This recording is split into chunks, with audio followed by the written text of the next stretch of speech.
Bonjour Jordan Bardella. Bonjour Monsieur Desarts, merci de votre invitation. Merci d'être avec nous ce matin, président du Rassemblement national, eurodéputé. On va parler de toute l'actualité, on va parler de l'immigration. Je voulais qu'on parle tout d'abord de la situation économique du pays, situation économique de la France. C'est aujourd'hui que l'examen du budget va débuter à l'Assemblée nationale. La situation politique et économique du pays est grave, est complexe. Dans quel état est la France selon vous ? Dans un état de quasi-faillite budgétaire. Emmanuel Macron a mis notre pays, lui et ses prédécesseurs, d'ailleurs on peut lui faire grâce d'une partie du bilan depuis maintenant plusieurs années sur la pente de la déraison budgétaire. Ça fait plusieurs années que notre pays vit au-dessus de ses moyens et on se retrouve aujourd'hui dans une situation où nous avons le record de la dette, le record des déficits publics, le record du déficit commercial et des contraintes budgétaires qui sont toujours plus importantes sur nos décideurs politiques. Et puis je crois qu'il y a une question de fond qui n'a pas été suffisamment abordée ces derniers jours, c'est que beaucoup de nos compatriotes se demandent où passe leur argent. La France est l'un des pays dont le taux de prélèvement obligatoire est l'un des plus élevés de l'OCDE, 46% de prélèvement obligatoire. La France est l'un des pays qui prélève le plus sur ceux qui travaillent, sur ceux qui fournissent de l'effort. Et derrière, le service public est toujours plus défaillant, l'hôpital fonctionne de moins en moins bien, la sécurité est de moins en moins assurée, la justice est de plus en plus lente. Donc il y a une question maintenant que se posent tous les Français, c'est où passe leur argent ? Et je crois que dans ce budget qui nous a été proposé par le Premier ministre, qui est un budget qui, à mon sens, fait les poches de la France du travail, les véritables questions de réforme structurelle pour lutter contre la mauvaise dépense publique et contre les gaspillages de l'argent de nos compatriotes ne sont pas mis en œuvre. On va en parler du budget. Je voulais que vous nous parliez juste avant cela d'une tribune sur l'économie que vous avez signée, une tribune dans le Figaro qui défend des valeurs économiques plutôt libérales. Vous dénoncez les normes qui bloquent les initiatives, vous dénoncez les taxes, vous dénoncez en clair le manque d'incitation au travail. Est-ce que vous avez le sentiment d'avoir évolué sur ces différents points ? Je pense qu'il y a deux leviers essentiels pour affronter le mur de la dette que je viens d'évoquer. Il y a évidemment la question de la réduction de la mauvaise dépense publique, la lutte contre les gaspillages, les fraudes, l'immigration, l'obésité de l'État, les normes, l'argent toujours plus important qu'on donne à l'Union européenne quand nos voisins diminuent leurs contributions. On en reparlera. Et je crois qu'il y a aussi le levier essentiel dont personne ne parle, qui est celui de la croissance. Qui s'enrichit paye ses dettes. Notre dette est calculée sur notre PIB, sur notre richesse. Or, toutes les normes qui sont prises, qui se multiplient au niveau français comme européen, l'incapacité de l'État à avoir des prix de l'électricité qui soient adaptés aux besoins de notre industrie, aux besoins de notre croissance, le coût du travail qui va augmenter, tout cela va peser sur la croissance. Or, moi, je pense que pour affronter le mur de la dette, on aura besoin de nos entreprises et on a besoin, par définition, d'une politique au service des TPE-PME, au service des commerçants, au service des artisans, au service de nos entreprises, au service de tous ceux qui créent de la richesse dans notre pays. Et si vous voulez, pendant qu'on débat dans les médias, sur les plateaux de télé, en commission, de cette folie de taxes, j'entendais, je lisais dans le Figaro, sous la plume d'une de vos confrères, l'argument de la tax-up nation. Genre, la France crée des taxes toutes les 4 matins. On en est même à parler d'une taxe sur les animaux, une taxe sur les chiens. On voit que les autres pays, on a vu les progrès considérables qu'ont fait les États-Unis avec SpaceX d'Elon Musk. Je ne veux pas que mon pays devienne le somnambule de l'Europe, le somnambule du 21e siècle. Et je veux défendre cette idée d'une attractivité pour la France, d'un retour à la croissance. Et pour ça, il y a des idées très simples. Il faut simplifier notre économie. Moi, je suis député européen. Le Parlement européen multiplie les productions de normes. On l'a encore vu la semaine dernière, j'étais au Salon de l'automobile. L'interdiction de la vente de véhicules thermiques à l'horizon 2035 provoque un bouleversement majeur aujourd'hui de notre industrie automobile qui fait planer le risque sur nos sociétés, sur notre continent, qu'on roule tous en véhicules chinois dans quelques années. Il faut sortir des règles européennes de tarification de l'électricité. La France doit pouvoir bénéficier de son atout nucléaire pour avoir une énergie pas chère, pour redevenir un paradis énergétique au service de nos compatriotes, mais aussi au service de la croissance. Et puis d'une manière plus générale, je pense qu'il faut arrêter la naïveté commerciale, il faut faire le patriotisme économique. Ceux qui produisent en France, ceux qui produisent en Europe doivent avoir un avantage dans les marchés publics. J'ai eu l'occasion de rencontrer il y a quelques jours le président ukrainien avec mes collègues présidents de groupe au Parlement européen. 80% des hausses de budget liées à l'augmentation des moyens de défense depuis le début de la guerre en Ukraine, dans tous les pays d'Europe, c'est fait au service quasi exclusif d'entreprises étrangères et notamment d'entreprises américaines. Je veux que les commandes publiques puissent pouvoir bénéficier dans un premier temps et en priorité aux entreprises qui créent sur le sol européen. Jordan Bardella, invité de la grande interview CNews Europe 1. Sur le budget lui-même, 60 milliards d'euros d'efforts budgétaires, 20 milliards de taxes et d'impôts en plus, et 40 milliards de réduction des dépenses publiques. Déjà, sur la répartition globale, ça vous convient ou pas? Non, ça ne me convient pas parce que c'est un budget qui fait les poches de la France du travail. Et moi, je ne peux pas voter et on ne peut pas accepter un budget qui prévoit l'augmentation des taxes sur l'électricité, qui prévoit, dans le contexte actuel, à l'heure où l'an dernier, il y a beaucoup de nos compatriotes qui ont renoncé à se chauffer parce que la facture était beaucoup trop importante, avec des augmentations permanentes de taxes sur l'électricité ou le gaz, un budget qui prévoit l'augmentation du coût du travail, qui va pénaliser les automobilistes, j'en ai parlé, et évidemment qui va aussi pénaliser les épargnants. Et moi, je me suis opposé à tout rehaussement du niveau, notamment de la flat tax, parce que je pense qu'on fragilise aussi les épargnants. Et la difficulté de ce budget, c'est qu'on est pris en étau entre des choix injustes sur le plan social par le gouvernement et une folie fiscale de la part de la NUPES, de l'extrême gauche, une sorte de sadisme fiscal, où la France insoumise et l'ensemble de ses amis rivalisent d'inventivité pour créer de nouveaux impôts et créer de nouvelles taxes. Or, à côté de ça, je pense que les économies dans les mauvaises dépenses de l'État ne sont pas faites. Le tabou de l'immigration de guichet social. Avant d'aller demander des efforts toujours à nos compatriotes, je souhaite qu'on puisse réserver les allocations familiales, les aides sociales, notre modèle de solidarité nationale, d'abord à nos concitoyens, avant de vouloir prendre en charge la terre entière dans un contexte économique où l'argent manque et l'État a de moins en moins de moyens. Deuxièmement, je souhaite qu'on puisse mieux lutter contre les fraudes. Nous souhaitons mettre en œuvre la carte vitale biométrique pour limiter le nombre de fausses cartes vitales en circulation. Ça permettrait de faire beaucoup d'économies à l'égard de la lutte contre la fraude. Il faut aussi lutter contre toutes ces dépenses dans les agences d'État. L'autre jour, je lisais un papier de vos confrères, je crois, de la Tribune, qui évoquait ce maquis d'opérateurs publics de 80 milliards d'euros par an. 80 milliards d'euros par an pour des agences gouvernementales, pour des commissions, pour des organismes publics en tout genre, dont on sait qu'une très grande partie sont aussi utilisés pour recaser les amis du pouvoir, les gens qui sont défaits aux élections. Et je pense qu'il y a là énormément d'économies à faire. Donc, il n'y a aucune réforme structurelle. On cherche à faire quelques ajustements. On va pénaliser à la fois nos compatriotes, nos épargnants et évidemment, on va pénaliser la croissance. Est-ce que vous souhaitez donc, est-ce que le RN pourrait censurer ce budget ? Écoutez, il va y avoir une discussion budgétaire qui s'ouvre dans maintenant quelques heures à l'Assemblée nationale. Nous avons fait le job en commission, nous avons défendu des amendements, nous avons traduit sur le plan budgétaire les propositions sur lesquelles nous avons reçu près de 11 millions de suffrages lors des dernières élections législatives. Mais encore une fois, si des lignes rouges étaient franchies, bien sûr que le gouvernement s'expose et s'exposerait à une censure de notre part. Enfin, ce budget, il n'a ni cap ni cohérence. Il fragilise à la fois les épargnants, la France du travail et les entreprises. Donc en cela, le gouvernement, on verra l'état de la... Je ne vais pas faire le vote avant le vote. On verra s'il y a un vote, il n'y a pas de vote. Et ensuite, évidemment que ça peut faire partie des possibilités, des pistes qui sont sur la table. Mais je retiens que vous n'excluez pas la censure du budget. Ah mais je n'exclus par principe jamais la censure. Vous savez, le Premier ministre, il est sous la surveillance démocratique du Parlement. Le Rassemblement national a le premier groupe à l'Assemblée nationale. Nous n'avons pas eu, et je n'ai pas eu suffisamment de sièges à l'Assemblée pour pouvoir constituer un gouvernement. Par conséquent, nous avons dit que ce gouvernement, s'il continuait la politique d'Emmanuel Macron, alors il s'exposerait à une censure de notre part. Si en revanche, il portait l'idée d'une rupture à la fois sur les enjeux économiques, les enjeux sociaux, la question de l'immigration et de la sécurité, alors nous soutiendrions ce qui va dans le bon sens. Or, pour l'instant, les premiers signaux qui nous sont donnés ne sont pas, il faut le dire, extrêmement encourageants. Jordan Bardella, vous avez parlé de lignes rouges. Quelles pourraient être ces lignes rouges ? Par exemple, l'aide médicale d'État ?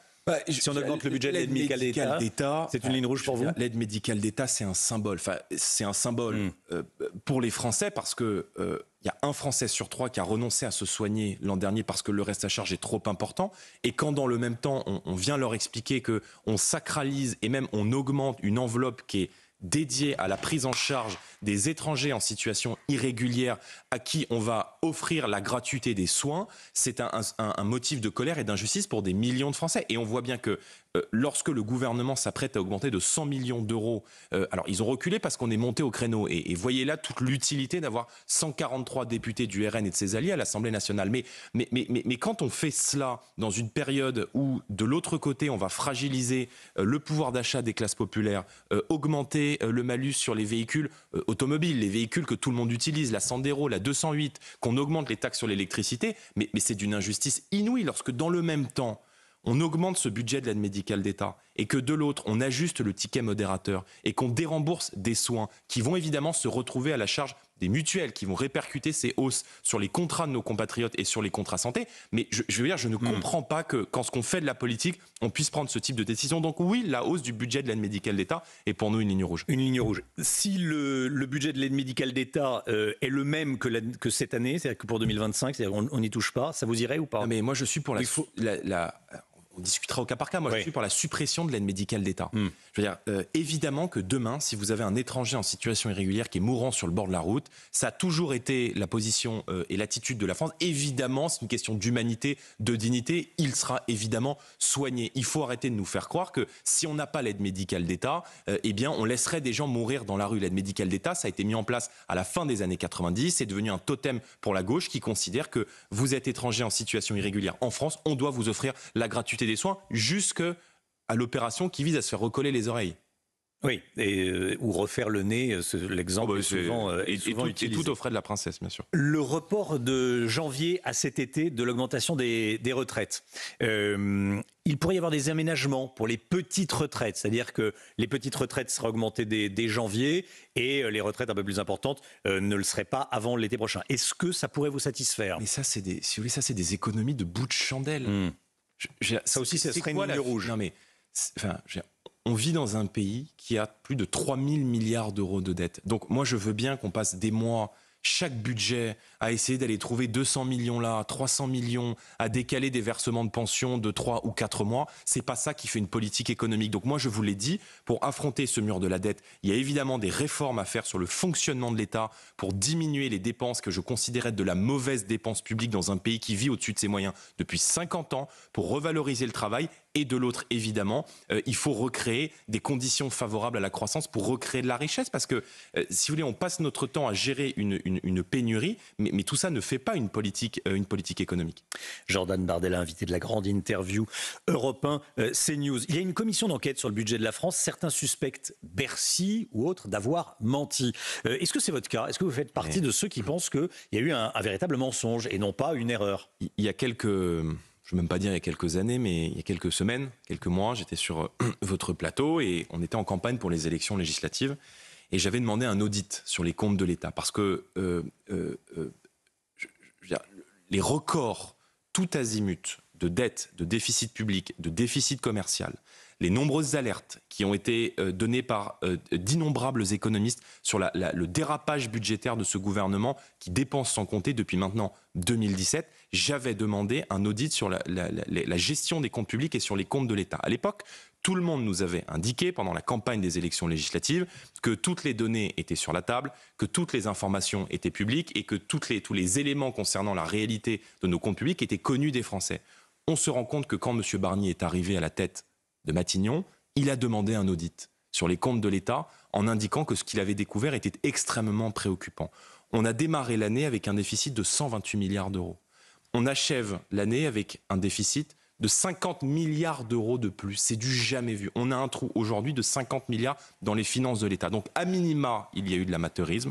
Et au pire du pire, il y a eu de la dissimulation. Et je pense que la Macronie a cherché à dissimuler la réalité des comptes budgétaires pour maquiller en réalité l'incompétence qui aurait été la leur. Mais l'irresponsabilité d'Emmanuel Macron et de ses gouvernements dans la gestion des finances publiques fait peser sur les générations futures une dette qui est aujourd'hui considérable. Et je pense que des responsables devront être trouvés.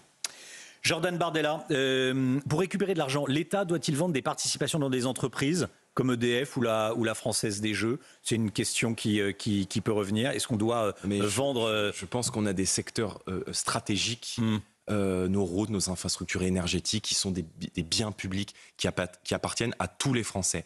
Et moi, je m'élève parce que je suis un souverainiste, parce que je défends le patrimoine public, le patrimoine de tous les Français. Cette politique qui consiste depuis 15 ans à dilapider le patrimoine des Français, à dilapider nos fleurons industriels. On l'a payé très cher, s'agissant notamment d'Alstom, dont la branche électrique avait été vendue aux Américains de General Motors par Emmanuel Macron, là aussi dans des conditions très obscures qui sont sous le coup d'une enquête du parquet national financier. Or, je pense que cette politique qui vise à dilapider en réalité le patrimoine des Français est, à mon avis, néfaste aux intérêts de la nation. L'État va entrer au capital d'Opella, c'est l'information économique de la matinée, et l'État obtient des garanties en termes d'emploi, c'est ce que dit le ministre de l'économie, en termes d'emploi, en termes d'investissement et en termes d'approvisionnement du marché français. Qu'est-ce que vous dites ? Vous dites c'est la vie des affaires.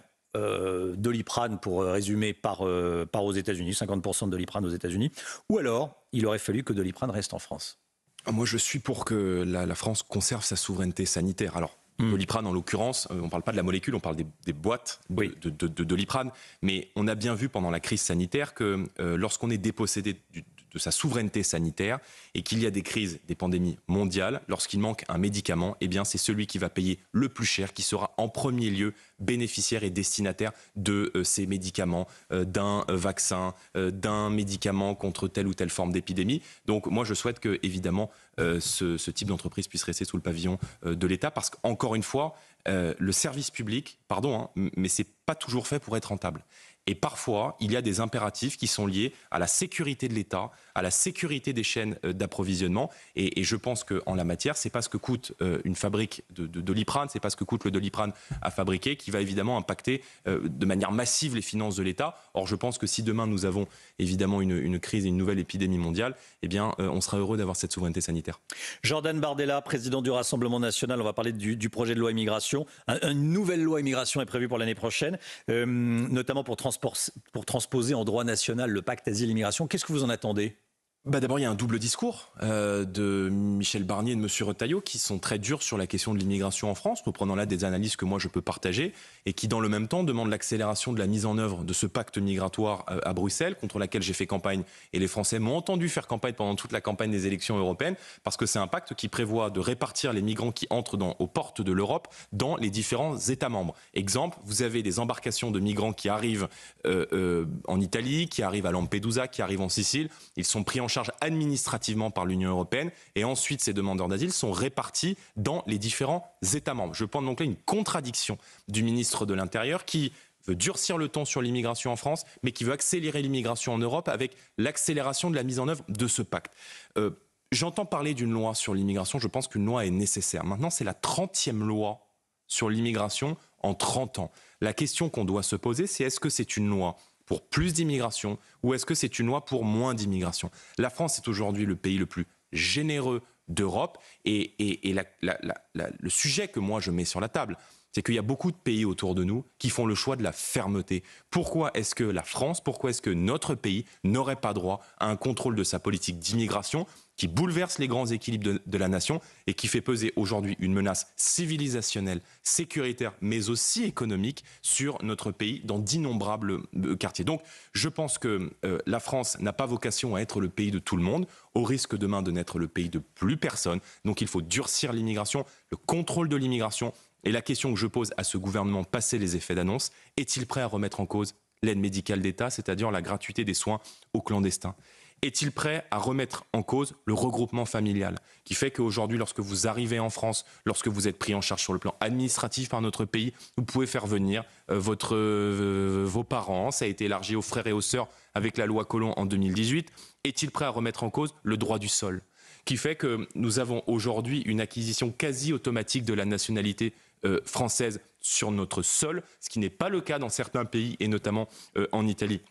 Est-il prêt à remettre en cause le pacte migratoire ? Est-il prêt à mettre en œuvre en en formalisant cette demande au président de la République, un référendum. Parce que tant qu'on ne réaffirme pas la primauté du droit français sur le droit européen et sur le droit international, sur les questions migratoires, il y aura toujours un avis de la Cour européenne des droits de l'homme, toujours une transposition de la Cour de justice de l'Union européenne qui viendra se transposer dans le droit français et qui nous empêchera de renvoyer des gens dans leur pays qui n'ont rien à faire chez nous. Est-il prêt à traiter les demandes d'asile dans les ambassades et consulats des pays de départ? Donc, vous voyez, c'est toutes ces questions fondamentales qu'il faut que notre pays se pose. Moi, j'ai des réponses. Nous avons, nous, des réponses. Et passer les effets d'annonce d'un ministre de l'Intérieur dont on a bien compris que le projet et la mission étaient de faire plaisir aux électeurs du Rassemblement national, maintenant, il faut régler les problèmes concrètement. Je voulais vous parler également de votre livre qui va sortir le 9 novembre prochain aux éditions Fayard, un livre très attendu. Des syndicats de la SNCF refusent d'en faire la promotion. Quelle est votre réaction ? C'est même pire que ça, c'est-à-dire qu'ils font pression, ces syndicats d'extrême gauche, sur la SNCF pour que la SNCF ne diffuse pas une campagne de publicité qui a été négociée par ma maison d'édition. Mais on voit bien là toute l'intolérance, tout le sectarisme, toute cette nostalgie de régime totalitaire qui habite aujourd'hui les esprits à gauche. D'abord, je les remercie parce que ça va très certainement faire de la publicité au bouquin, mais c'est quoi la prochaine étape ? Ils vont brûler mes livres ? Ils vont empêcher les gens d'aller acheter les livres, ils vont faire des manifestations contre la liberté d'expression.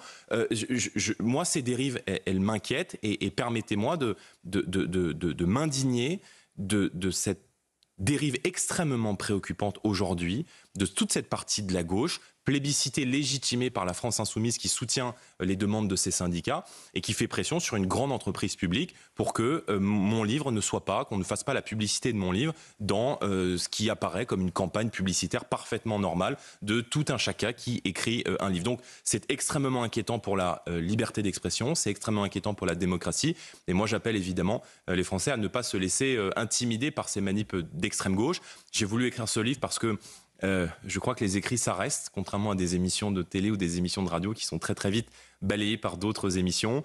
J'ai voulu emmener les Français avec moi dans les coulisses de cette année électorale, de cette année 2024 absolument rocambolesque que nous avons connue. Et puis, j'en ai un petit peu assez que je vis un peu comme une injustice le fait d'être critiqué ou attaqué pour des idées qui ne sont pas les miennes. Et donc en me lisant, les Français comprendront véritablement les idées qui sont les miennes. Il y a une partie personnelle. Oui, il y a une partie personnelle parce que quand on fait de la politique, il faut aussi savoir se livrer et derrière nos costumes de responsables politiques, il y a des hommes, il y a des femmes, il y a des gens ordinaires. Moi, j'ai grandi dans une cité HLM de Seine-Saint-Denis. Je me suis engagé politiquement très tôt parce que je ne voulais pas que tout mon pays ressemble au quartier dans lequel j'ai grandi, qui est, je crois, aux avant-postes de l'insécurité, du communautarisme, de l'islamisation. Et j'ai voulu donc partager dans ce livre à la fois mes sentiments, mes joies, mes peines, et puis emmener un petit peu les Français dans le cockpit. C'était la grande interview de Jordan Bardella sur CNews et sur Europe 1. Merci beaucoup, Jordan Bardella. Merci, monsieur Desarmes.